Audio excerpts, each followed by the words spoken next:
Hey, welcome everybody. Thanks for attending. I'm sure we'll have a few more people join us. I want to begin introducing Chang-En by thanking him. He's going to retire at the end of 2025. Uh, Chang-En's been here with UW and VA for decades. Uh, Began his training in Taiwan and Oklahoma, but has made remarkable contributions to the genetics and epigenetics of many neurodegenerative disorders, including Alzheimer's disease, which he'll talk about this morning.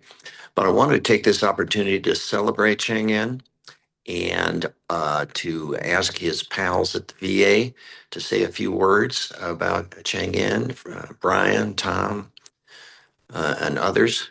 Feel free to jump in and talk about Chang-En before he gets started. Tom, you want to go first or shall I? I'd be happy to make a few comments. I would just like to say that Chung-En has been a tremendous colleague of mine for many, many years, decades. Our offices were right across the hall from each other. And I'm sure he's not going to mention this during his talk, but he and I actually discovered a fantastic preventative for Alzheimer's disease, and that's chocolate-covered almonds and chocolate-covered raisins that he keeps in a little refrigerator in his office, and has very kindly shared those with me over the years. So his major contribution of his to the therapy of Alzheimer's probably won't be discussed any further. That's awesome. So I've got to say that Cheng-En is really, and he may not know this, but he's been my academic big brother for going on 25 years now. He was junior faculty in Jerry's kind of larger group when I joined Jerry's group as a postdoc. And one of the things that Jerry said to me right out of the gate was, watch what Cheng-En does and do that. And so I took that to heart, and Chang-En got had just finished a merit review entry program grant. So I'm like, okay, well, that's what I got to do next, I guess, is write one of those. And so, then Chang-En got a merit review after that. So I got to get one of those, and then I needed a grant position. And so it's just like, just follow what Chang-En does, and it's a recipe for career success. And, unfortunately, my CV doesn't have, seminal findings like cloning the Werner syndrome gene, being involved in the cloning of presenilin 1 and 2.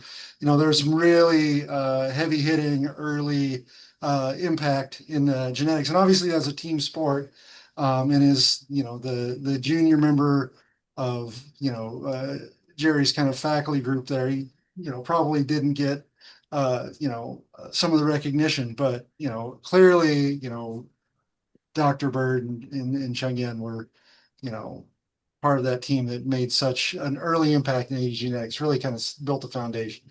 And then, he went on to, a longer career of, studying AD risk and really focusing on the molecular mechanisms of ApoE, which I think are still, hotly debated. He'll probably talk about more. I should probably not go on and on so much, but, Cheng-En has been a great colleague.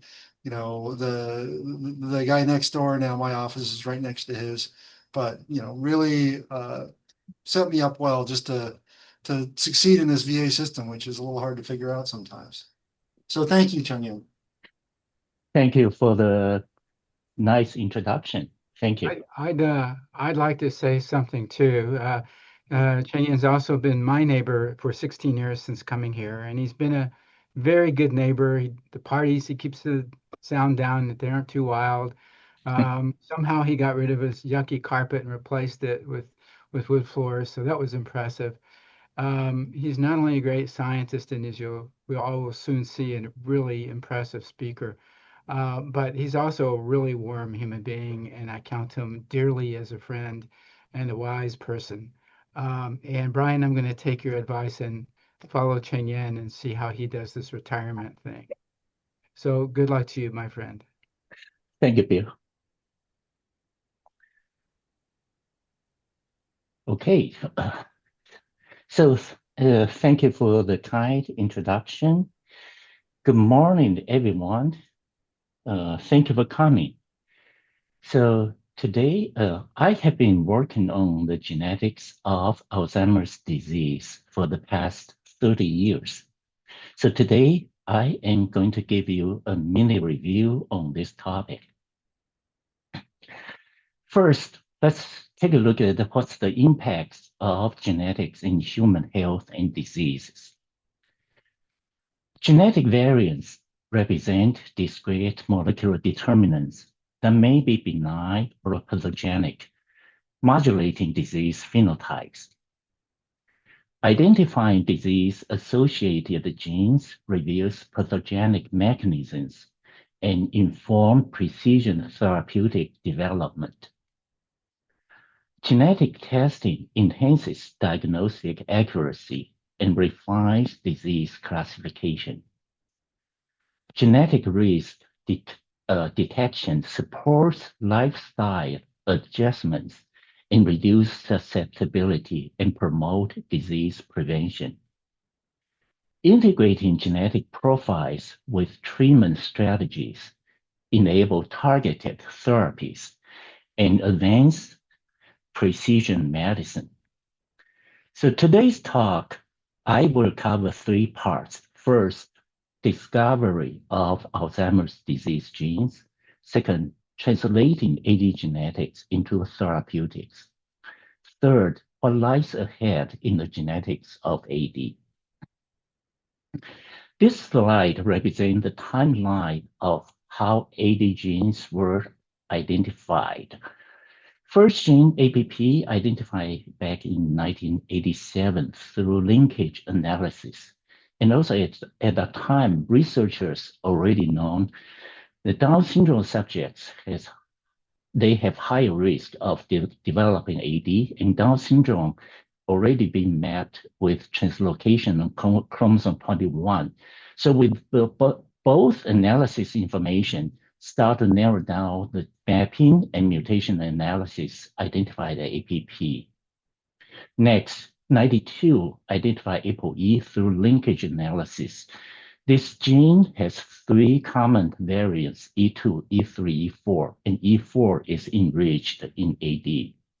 Then 95, PSN1, PSN2 were identified, again, through linkage analysis. Let's take a look at what's this. First, genes located close together on a chromosome are linked and rarely separated by meiotic recombination. So this analysis uses DNA markers such as di, tri, tetranucleotide repeats to trace inheritance in pedigrees and identify chromosomal regions linked to disease in affected family members. Once the region identified, typically the region can span somewhere about 10 to 40 megabases that can contain more 100 to 400 genes.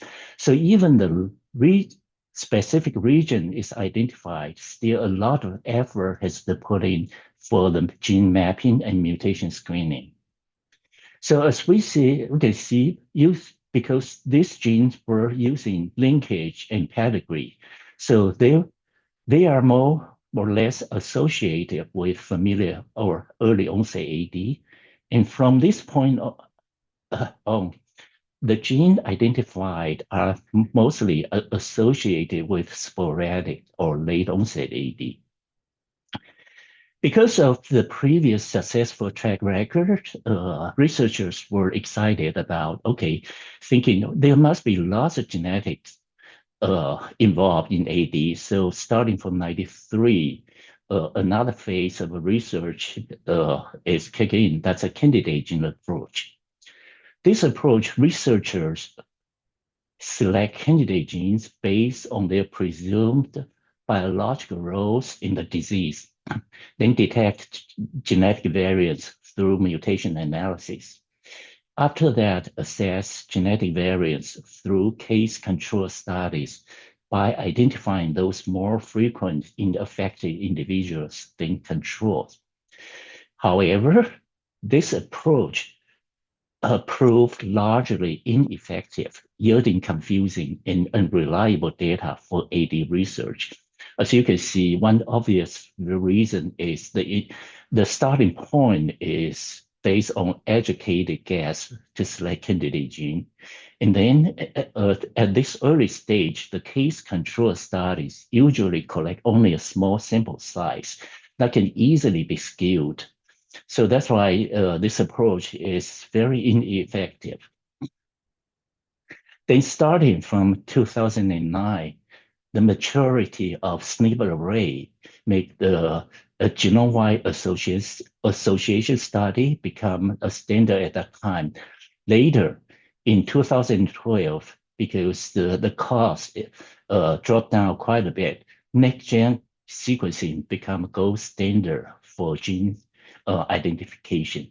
Let's take a look at these two approaches. GWAS, this is typical GWAS output result. This is called Manhattan plot. Each dot represents a SNP, and the SNPs can be separated into 22 chromosomes as here shown on x-axis. And y-axis represents significance of allele distributions different between AD and control. The red line is a cutoff it's about 10 to the minus 7. So everything above the red line, consider that SNP is associated with AD. So once researchers identify the SNP, they will point to the gene most close by as the AD gene. With this approach, there are more than 75 identified loci show strong association with AD risk. Next-gen sequencing, we will use a paper published end of last year, for example. This study investigated the association of AD with genetic variants in 13,000 individuals of diverse ancestry with whole genome sequencing. Top-ranked loci comprise both established genes and newly identified regions. This is an example of top-ranked loci. Some genes, like ApoE being one, they have been identified previously. Also, next-gen sequencing identifies some new loci. For example, this one on chromosome 21 is a long intergene non-coding RNA. And also, let's say this one on chromosome 14. This newly identified loci has one characteristic. Their allele frequency is very low. So with next-gen sequencing, more than 100 genetic loci have been identified, including known genes and novel rare variants enriched in early onset AD. To summarize this AD gene, so by now, maybe most, if not all, the AD genes and loci have been identified. They can roughly be separated into three groups. First group, APP, PSEN1, PSEN2, they all involved amyloid cascade hypothesis leading to elevated A-beta production. So the therapeutic approach point to remove A-beta. Next group, ApoE, because E4 allele is enriched in AD, so suppose its coding protein, ApoE4 protein, is would generate adverse effect in AD. So therapeutic approach mostly point to reduce of ApoE4 protein. The third group comprise all these GWAS next-gen sequencing identified loci. However, they don't have a unified hypothesis, and also they have limited clinical utility due to low frequency and small effect size. So next, let's move on to the second part, translating AD genetics into therapeutics. This process of genetic to therapeutics has a very distinct pathway. First, of course, gene identification. Our previous section covered a big part of that. Once gene identified, then should conduct functional analysis to validate target and find compound that can modify target. Next, test it in human cell lines or animal models for preclinical testing. If successful, then can submit investigational new drug application to FDA, initiate 3 phases of clinical trial. If successful, then they will get into regulatory approval and post-marketing surveillance. Let's jump into these clinical trials. This is the AD drug development pipeline of the entire 2024. So there were 164 trials evaluating 127 drugs. This graph showed x-axis showed the numbers of drugs and separated by 3 color-coded clinical trial phases. The y-axis showing the target mechanism for these drugs. Let's take a few of these for example. The highest number new drug developed targeting neurotransmitter and receptors. Example is like a cholinesterase inhibitor, based on hypothesis that cognitive decline in AD is associated with reduced cholinergic neurotransmitter. So using this inhibitor can increase acetylcholine in the brain. Some commonly used drugs approved 30 years ago, but still lots of new versions of drugs has been put on the market. So here, this treatment provides modest short-term symptomatic relief, but does not alter disease progression. Next highest number targeting inflammation and immunity. Example is like NSAIDs, based on hypothesis that chronic neuroinflammation contribute to the AD pathogenesis. So this drug can help to inhibit inflammatory cascades. Some drugs approved by FDA 40 years ago. Despite extensive clinical evaluation, NSAIDs have not shown consistent efficacy in slowing the progression of AD. Next is a tau, anti-tau antibody therapies. This is a new kid on the block. So still lots of trials ongoing, doesn't have a lot of outcome we can look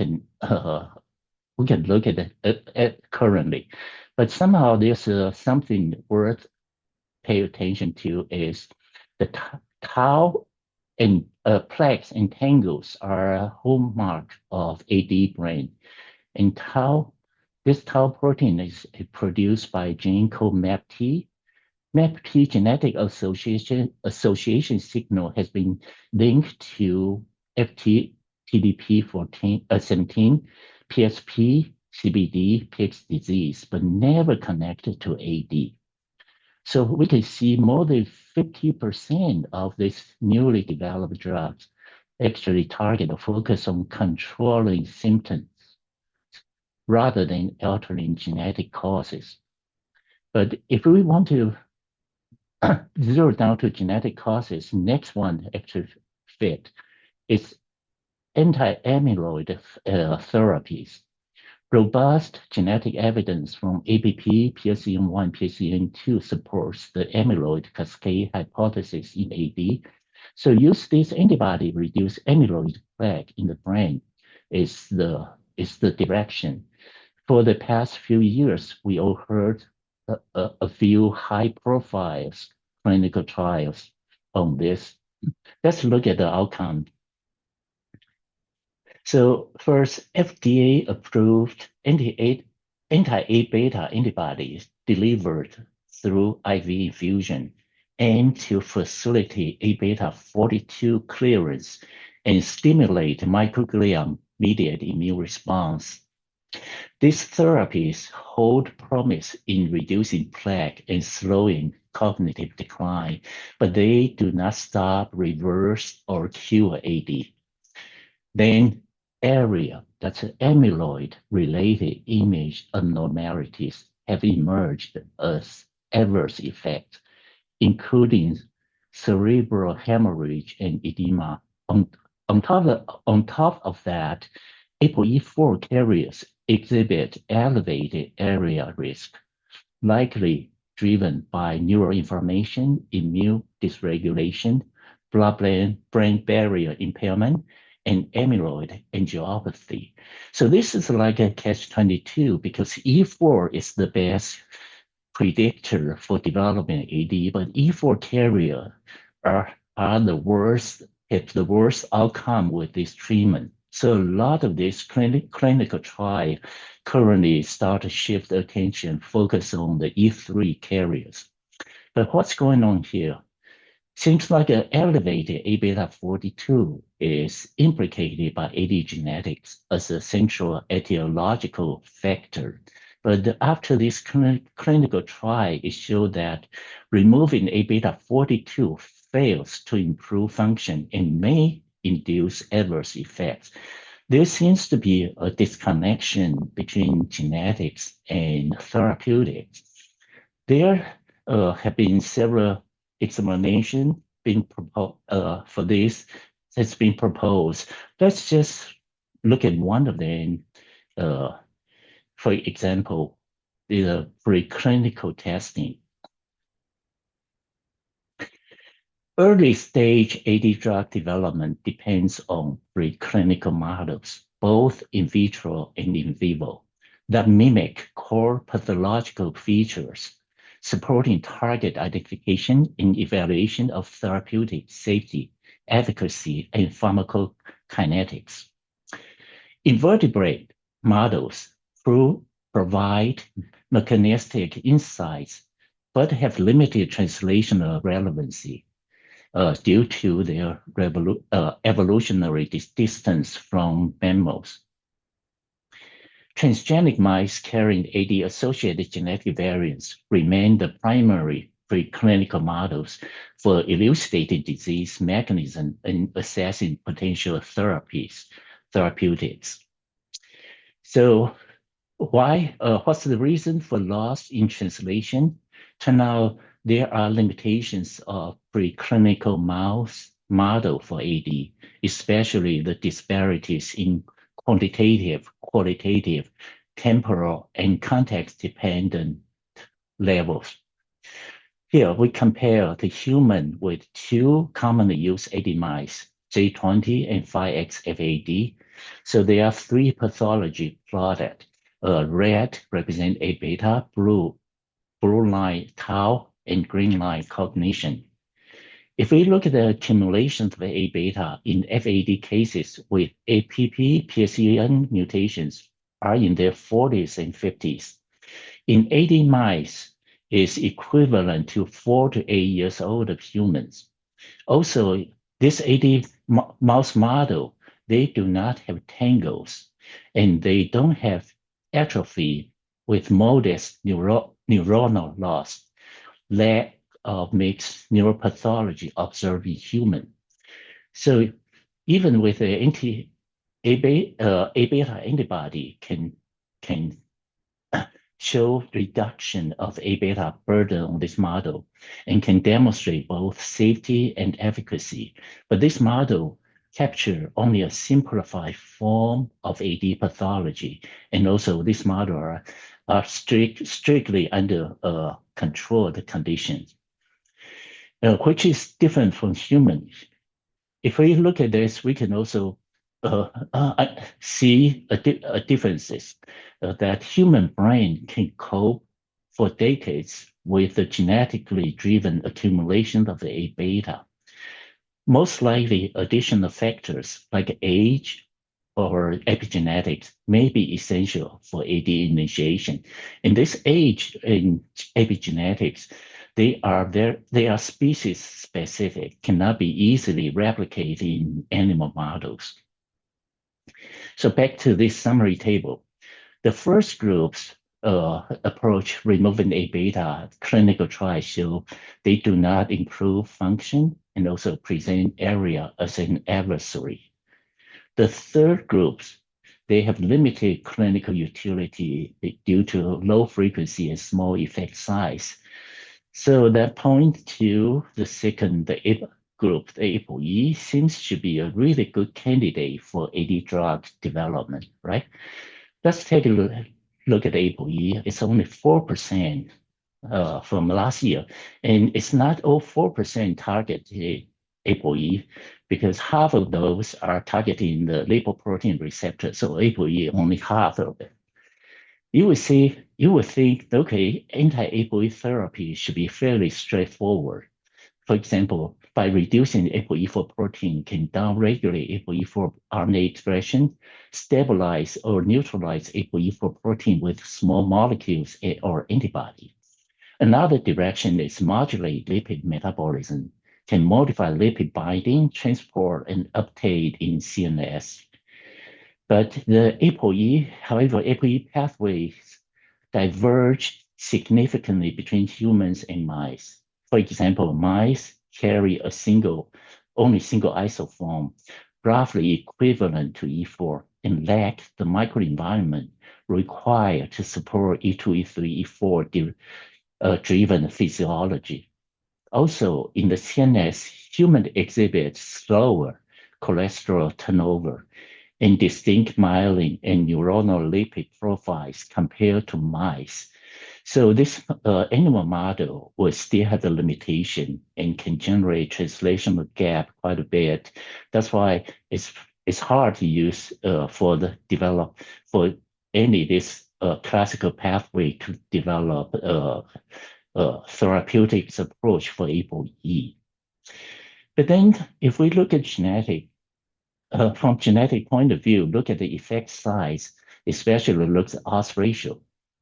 ApoE has an odds ratio of 3.7, which is several orders of magnitude greater than all the other AD genes combined.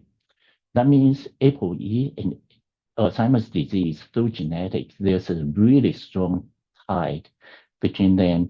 But why the therapeutic approach is so hard and still lagging so much? Turn out this connection still have some unanswered issue need to be resolved. If we get back to this GWAS signal, we can see the ApoE has lots of SNPs are all in a strong association with AD, very different from other gene or loci. And if we carefully map these SNPs, they are not concentrated on the ApoE gene, but rather evenly spread across 3 genes, including ApoE upstream gene TOM40 and downstream gene ApoC1.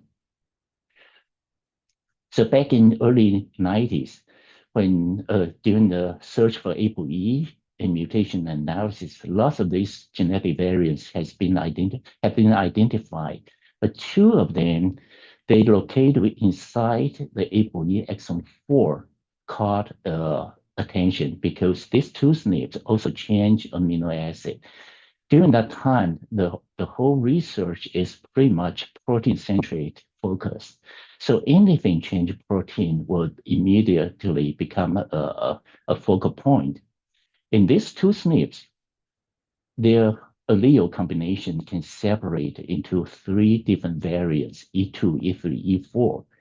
E4 is enriched in AD. That's why all the attention focus has been zeroed into ApoE gene and E4 variants. But if we look at this genetic pattern, there are 2 possibilities. First, single gene, ApoE and its protein product function as the sole effector. Other signals are either surrogates or in linkage disequilibrium. Second possibility, multiple genes. All 3 genes are effectors. And as I mentioned, because the protein-centric mindset made the first scenario become prominent in all the mainstream research were focused on this single gene kind of concept. But we see after 30 some years, still lagging of any effective therapeutic approach based on the ApoE. So maybe it's time to reconsider these second possibilities.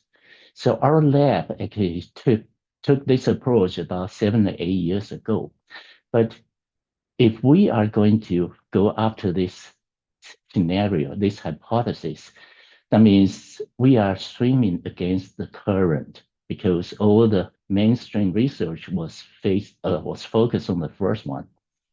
And we need extra evidence besides genetic to justify this hypothesis. One thing we can look at is the biological implications of the three genes. First, ApoE involved lipid metabolism. ApoC1 is another apolipoprotein, involved lipid metabolism as well as innate immunity because activation of macrophage requires expression of ApoC1. Tau40 is a mitochondria outer membrane protein, so there are more than 1,500 nucleus encoded proteins in and out of mitochondria has to pass through this Tau40 gate. So definitely it involves mitochondria function. Together, all three genes, they better model AD-related brain changes because AD brains also has compromised innate immunity and mitochondrial dysfunction. So with that, next question is, how does it work? What's the mechanism of this multiple gene involved a single phenotype? We will come back to this later. And let's move on to the third part. What lies ahead in the genetics of AD? For genetic study, one objective is trying to understand how genotype can lead to phenotypes. So the monogenic disorders, once identify the single gene, we can make that connection fairly easy. But for complex disorders like AD, it's not as straightforward. So now we can use epigenetics to help us understand this connection. So next few minutes, I'm going to go through some basic of epigenetics using this graphic as a chromatin organization. For a long time, the epigenetic concept stay within the DNA methylation, histone tail modification that can change chromatin accessibility and modify RNA expression, and that's gene regulation. But this is the simplified view of gene regulation. The regulation actually require more mechanism. We will get down to each one of these one at a time. First, chromatin loop. Previously, we know each gene has a promoter. After recruit protein complex, promoter can be close linked to a regulatory element like enhancer, initiate transcription, and form this chromatin loop. Now we know a lot of detail about this loop. This loop can shrink or expand, like in this case, several genes and lots of protein involved in this loop. This loop also has an official term called TAD, topologically associating domain. The TAD can be seen here by this graphic, commonly presented by the publication. So this is like a heat map triangle shape. This triangle represents a region of chromosome that can be further separated into smaller fragments. Each fragment can represent a basic TAD, so you use an assay called chromosome conformation capture by close-linked chromosome using formaldehyde. Then isolate this close-linked region and sequence it. Then you can identify a connection. For example, a site 1 connect to site 3, site 1 also connect to site 7, and also can count the frequency. So this heat map with the dark red represent higher frequency. As we can see the triangle shape with dark red loss of interaction within this fragment that will define as a basic TAD. Sometimes some basic TAD can form mega TAD, and we can see this larger triangle shape, although some of this interaction frequency is lower. And the TAD also has one important characteristic, is TAD dynamics. This is exactly the same sequence, the same region, the same sequence, but they can form different conformation, form different interactions. The effect, it can alter gene regulation expression and define tissue cell type specificity, adjust physiology. Modifiers, including tissue cell type specific regulator. Also, genetic variants can modify this dynamic. Other like age, stress, lifestyle, environment can modify this. For a long time, we know there are phenomena called like a gene interaction or gene environment interaction. Now we know this TAD is a good mechanism to explain these phenomena. That's a TAD. Next, let's move on to AB compartments. These are within the nucleus. There are two distinct zones. Internally, it's a compartment of active TAD located, previously known as a euchromatin.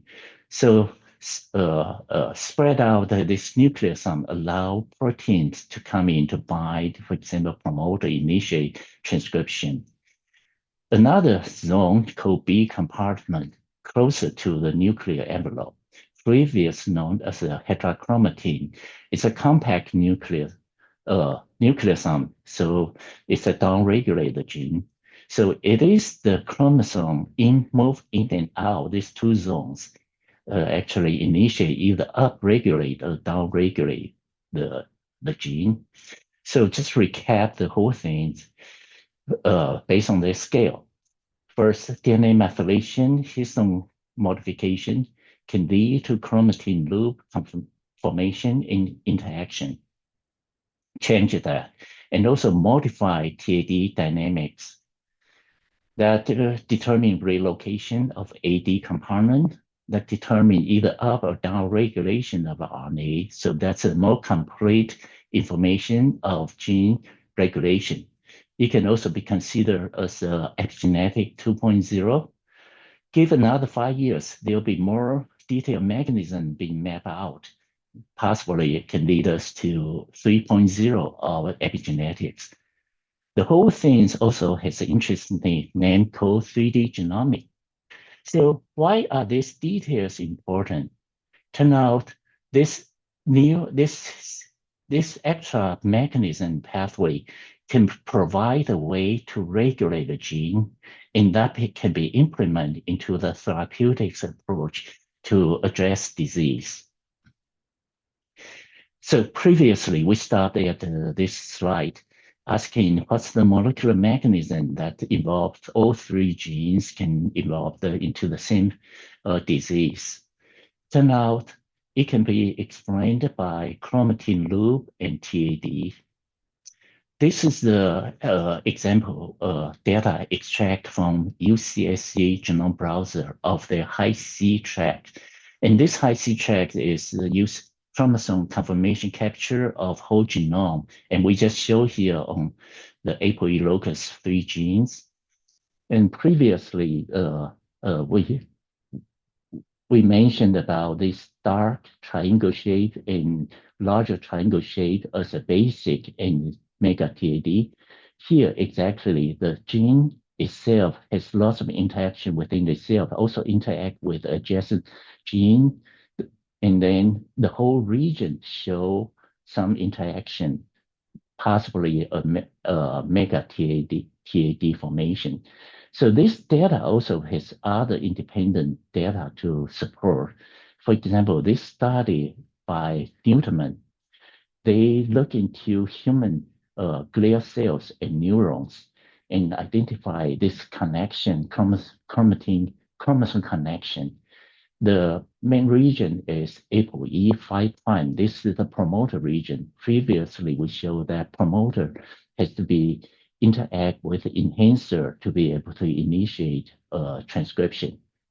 So this ApoE promoter region interact with different regions of TOM40, and that provides another level of information, possibly explain some phenomena we know for a long time. For example, in human brain, ApoE is produced by glial cells only, not neurons.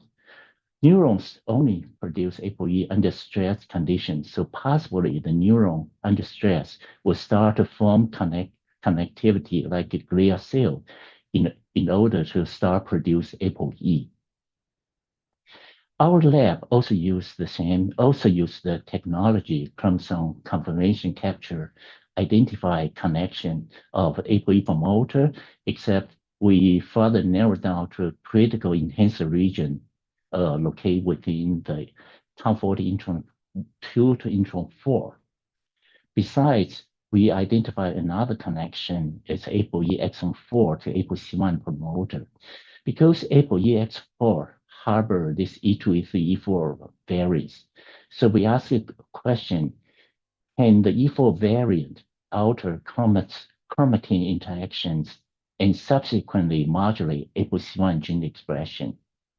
Like before, we can collect this genetic information, variance information, and then we can collect ApoC1 RNA expression, but we can only make this as a correlation. But with this physical connection, we can elevate this to a possible causality of this. In order to address that, we will have to carefully characterize these chromatin interactions. So we developed the assay. We call it anchor target interaction. So for example, these two bars represent the same region. The red and orange portion are biological variable, can be genetic allele or disease status. They all connect to the same black region, but with different intensity. We can isolate this interaction intensity and put into digital PCR, dilute it and spread across this partition. And we can, after PCR, we can count this occurrence and we can carefully quantify this, and that become a really accurate way to quantify this intensity. With this assay developed, we performed a pilot study, look at the human postmortem brain, especially frontal cortex of 15 AD versus 10 controls. First, we measure this chromatin interaction strength. The top panel separate AD control. The bottom panel separate E4 plus versus E4 minus. And we can see the chromatin interaction strength is higher in AD and also in E4 carrier. When we use the same sample measure the ApoC1 RNA expression, again, AD and E4 plus subjects, they have higher expression, and these are positively correlated. So from this result, it suggests that enhanced chromatin interaction between ApoE exon 4 and ApoC1 promoter may drive ApoC1 upregulation, particularly in E4 carriers and AD patients. Also, this data suggests that genetic variants at the ApoE locus could alter multi-gene regulation, shifting transcription profiles and affecting AD risk. So, as we mentioned, the AD genetic signal spread across the 3 genes. So at the beginning, it seems to be really complicated. But then with this new approach, we can simplify to how we studied this mechanism. For example, now we can clearly identify promoter of each gene and use chromosome conformation capture. We can identify critical regulatory elements. And it so happened that this regulatory element also harbor genetic variants that are strongly associated with AD risk. So this enhancer region maybe have functional implication in AD risk. So with this picture, it's much simplified way of looking at the region. So it also provide a new way to thinking of therapeutics. A lot of previous genetic modification in the therapeutic approach targeting promoter, but promoter is very complicated because lots of motif and lots of different protein binding. Targeting promoter can easily cause a lot of side effects and unwanted effects. On the contrary, if we target this enhancer region, these are much simpler sequence. So we can design these are DNA mimics, for example. These are synthetic molecule designed to imitate the structure of DNA sequence. This DNA mimic can work to sequence protein complex, disturb the chromatin loop, and downregulate the gene. Or we can synthesize another version of mimics or different alleles to promote forming this loop and upregulate the gene. So together,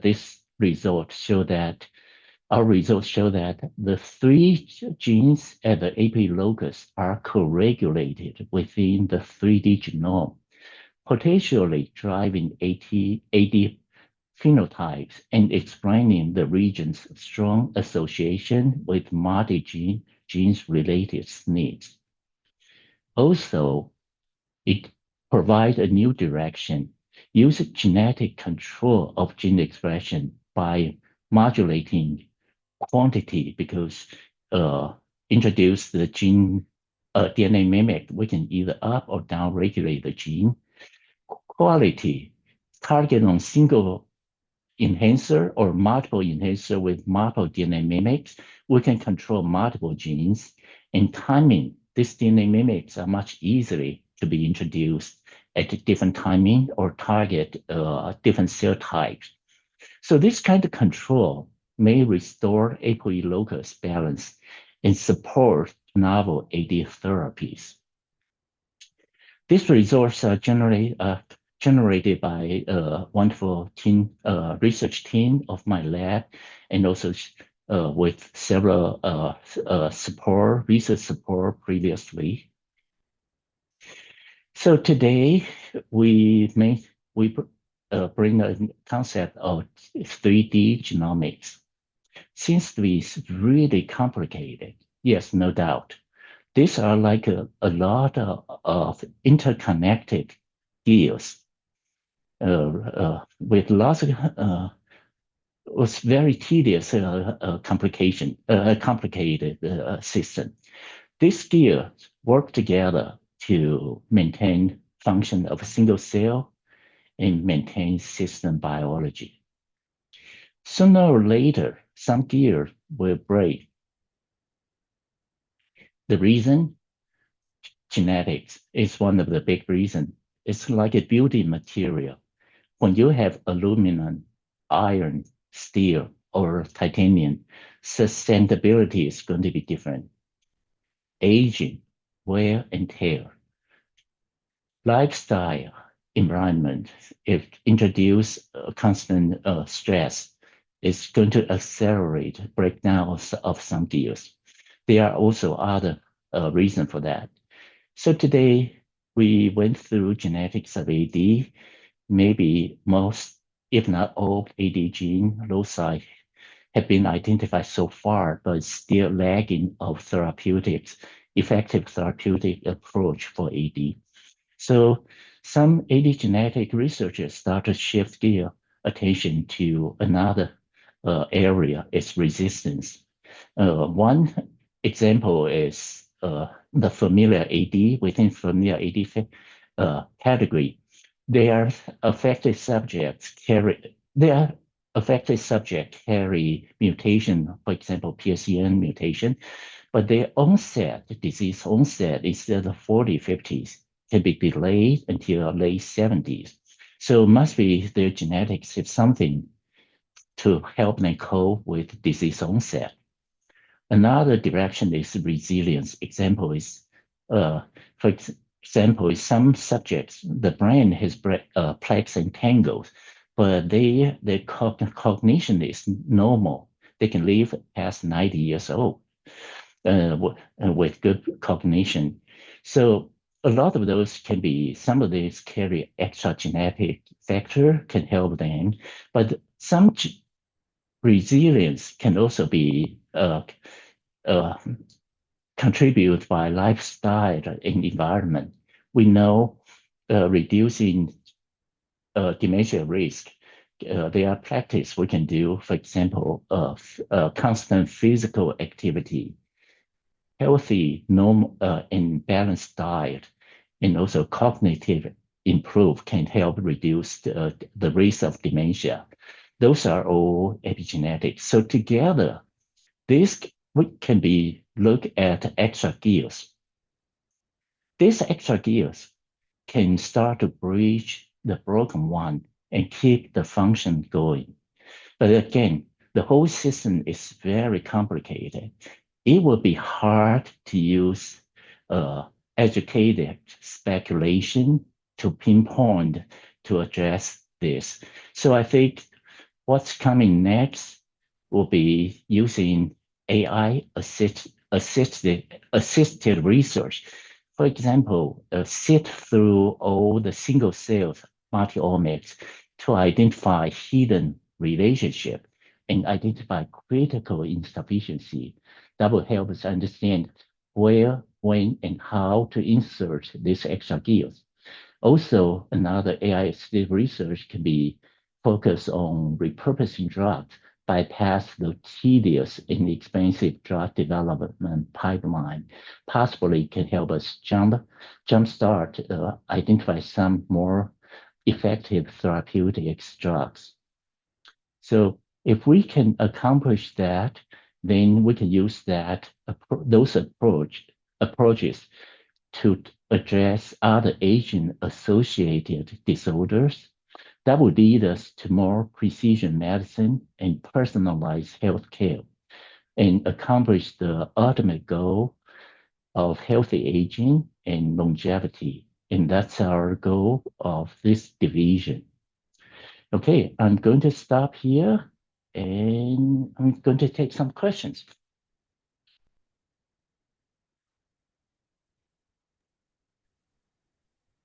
I think Dr. Wang had her hand All up. right.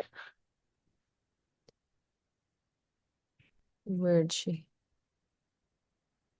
Did you say me? Oh, wait, Deb. It was Deb Swang. I thought it was Deb Wang, but it was Deb Swang. Yeah, Deb, Oh, there's hi, several. Yeah.